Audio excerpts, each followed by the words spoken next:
Hi, Stuart Barn here, and this is tip number 17 in this series of guitar tips videos. In this video, the tip is to develop independence between the third and fourth fingers of the left hand. Now, these two fingers are always going to be a bit of a problem. They're just not as independent as any of the other two finger combinations in this hand. But we can improve it. It will never be as good as the others, but we can get it fairly good. And what you have to do is to just train yourself to use one without it being influenced by the other. I touched on this in an earlier video, but I'm going to go into a bit more detail this time. Here's a simple exercise.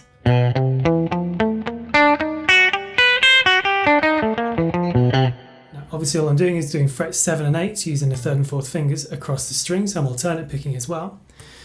But I'm applying a rule, which is that I'm not allowing myself to take both fingers off.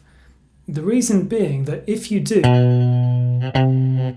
then you just reposition using the hand movement as opposed to reaching with one of the fingers whilst the other one remains in the previous position.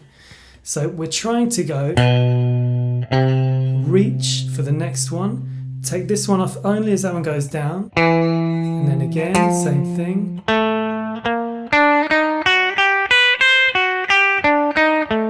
So I'm forcing the third finger to reach independently of the fourth finger, which stays put. You can then try it the other way around. 8, 7, now it's the little finger reaching.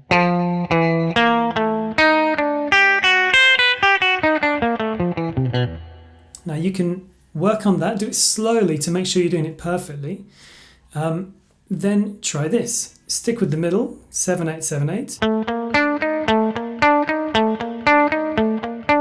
And backwards.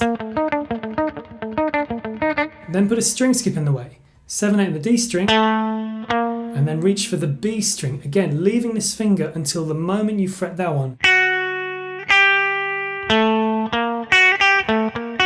Then try it the other way around.